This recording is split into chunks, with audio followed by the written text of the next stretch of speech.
Hello, I'm Paul Beckwith, and in this video I'm going to give you an update on the situation with the Arctic sea ice.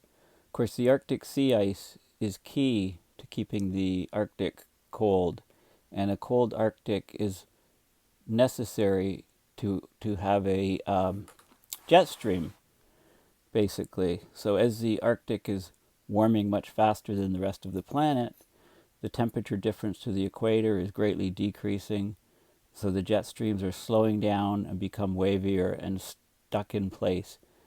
We saw this over North America in the winter, continuing into spring, where there was a very strong trough centered over North America, bringing very cold, snowy conditions in the winter, and continuing into the spring to give us, horrendous amounts of rainfall and flooding with great effects on U.S. agricultural production. We've also seen ridges of the jet stream giving tremendous heat waves in India, interfering and delaying the monsoon. So the last 4 or 5 years, the monsoon has been much more erratic, not as powerful, delayed, and as a result, for that time period when it's delayed, India is basically in a massive heat wave. A powerful jet stream ridge has become stuck over Europe, and the heat wave starting this week is horrific. Basically, we're having Sahara desert air coming north, coming into Europe under this strong, powerful ridge. So all of these situations have the jet stream in common, have a greatly warming Arctic as a root cause, causing the jet streams to slow and become wavier. So unfortunately, we're suffering all of these severe consequences from climate change, but let me focus in this video on the Arctic sea ice and the tools that you can access in order to get lots of information on the state of the Arctic sea ice. So this is just showing the Arctic sea ice volume anomaly and the trends from a combined model and observations. So this is the sea ice volume. In order to get that, we have to multiply the area of the sea ice times the thickness, and we arrive at those things from various satellite data, also some models on the thickness. During the melt season, which is what we're in, it becomes a bit difficult to measure the thickness to multiply by the area in order to get this volume trend because of, for example, meltwater ponds on the surface of the ice and other things like that. But the trend is very clear. Minus 3,000 cubic kilometers per decade loss of sea ice volume. There is fluctuation. As we get here, there seems to be more fluctuation. This could be a typical slowing down of the response time of the system, which can often happen before you reach a tipping point, which, the sea ice is not going to be around for that much longer. So let's have a look at the data. So if you want to look at Arctic sea ice graphs, just Google Arctic sea ice graphs and you'll get this page, and there's all kinds of links here to various things. There's excellent links down here. There's a forum. You can go and get the very latest, and you can click on any of these plots or maps to get further information. So more detailed information. So I'm going to talk about some of the specific ones right now, which are very relevant. Here's the Arctic sea ice extent now. We were lowest ever under the previous minimum in September, occurred in 2012. Most of the ice was, when we had the maximum amount of ice melted out or exported out. So this is the curve that we're comparing with. So we were much lower in 2019 now. We were lower, and we've just surpassed 2012 a little bit, and the melt season is continuing. So let's have a look at some of the specific things, subsets of data which I've clicked on. So this is the ESRL, European data, and these are a number of different products that you have. So this is sea surface temperature. So we can look at animations here. So if I go weekly, okay, so this is 30 degrees Celsius and above here. This is sea surface temperature, so you can see where the very warm areas are. When you have very, very warm water, now it doesn't have an upper limit on this scale, but we are reaching temperatures 33 degrees Celsius in these bodies of water. Of course, when we reach a critical temperature, we just have to go up a few degrees, and then wet bulb temperature will be 100% along coastlines where the sea surface temperature is 35. And those areas become essentially uninhabitable for people to live. You have to be in air conditioning, or you have to wear special suits to survive outside to cool your body, because you sweat you sweat buckets, but the sweat doesn't evaporate off your body, so it doesn't. You don't have evaporative cooling. Okay, so you can have. We can go back and we can look at the seasonal sea surface temperature anomaly. Okay, so this is for the last 12 weeks. Okay, you can see there is fluctuation here, but there's a lot of warm water pooled over these particular regions. And we can go back and have a look at the annual. So this starts in about June of 2018 and runs for a year up to the present. So you can see basically, where the warm water is pooled close to the equator, bunched up over on this side of the Atlantic. We have the Walker circulation. We don't have an El Nino situation.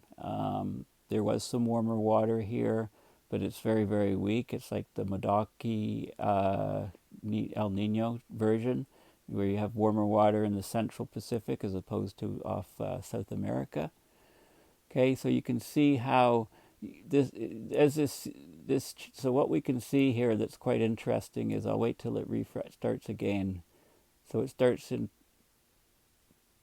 2018, July, and what you can see is, as we go into the winter, the colder water descends, the warmer water retreats, sun's in the southern hemisphere, and then as we come into our summer in the northern hemisphere, the warmer water starts extending northward. Okay, now these are the temperature anomalies.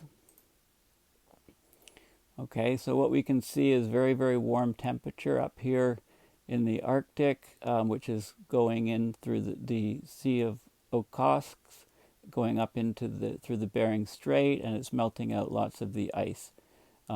This is the influx of warm Pacific water up into the Arctic.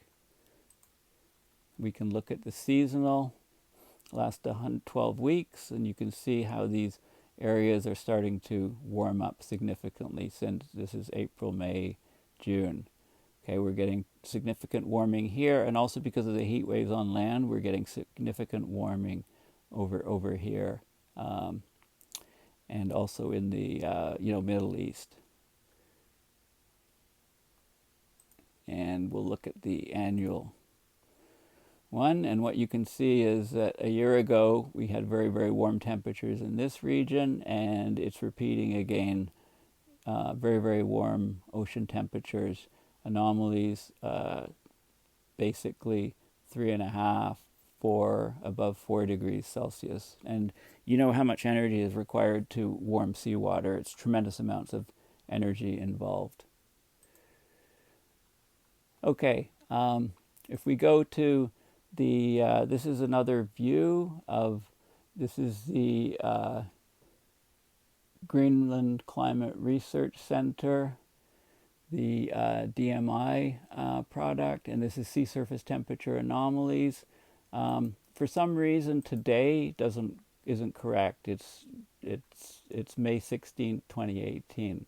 Don't know why that's not updated, but yesterday is correct. This is June 28th, 2019, and you can see, this is the Pacific, and this is the sea surface temperature anomaly. So on the previous animations, you could see this is where all the heat is building. The ice is retreated here, and all the heat is building around the surrounding the Arctic Ocean, chipping away at the sea ice.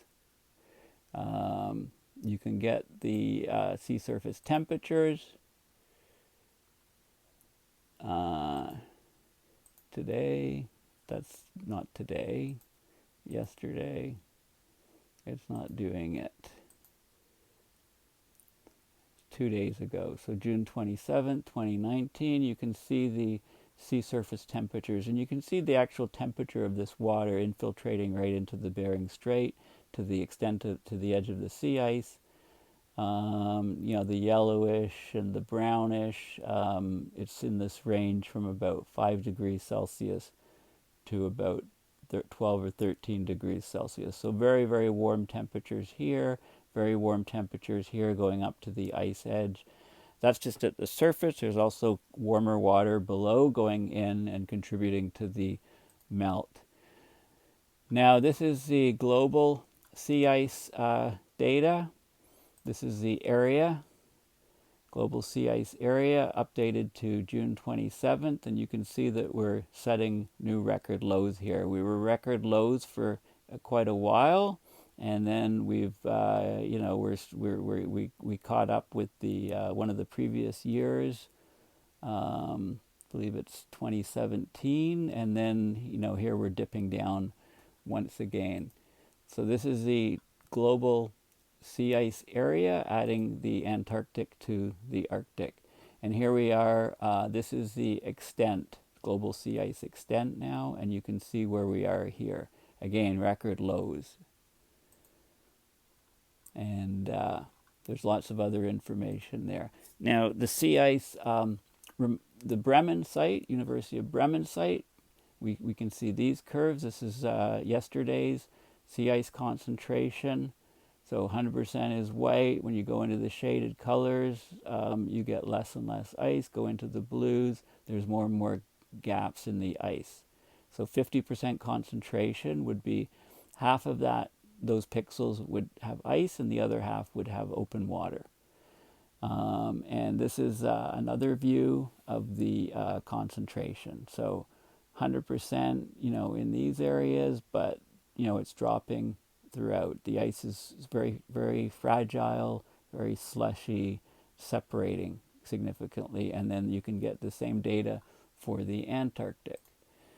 Now, this is an interesting way to compare sites, compare years. So we're looking at the month of May. The data for June 2019 hasn't been updated yet. It will, in early July. But this is the Northern Hemisphere May sea ice extent and concentration anomalies. Let's go sea ice concentration. And this is for 2019, and I'm comparing it to 2012, the previous record minimum for September. And what you can see, you can noticeably see the big gaps here. Okay, there was ice in 2012 in this region, there isn't there. There's the same sort of structure here, which is interesting. But the total extent is 12.2 million square kilometers here, and it was 13 in 2012 for the month of May, so that's a deficit this year of about 0.8, 0.8. And this is the sea ice concentration, a total area of 10.5 here versus 11.1. And you can see the concentration. You can see how the ice is thinning more in these regions than it was here. And again, it's completely gone in this particular region. Okay, so you can change the parameters here to make these comparisons. So that's very, very useful. Now, this is the National Snow and Ice Data Center, the daily images. So here's what we see, this year versus 2012.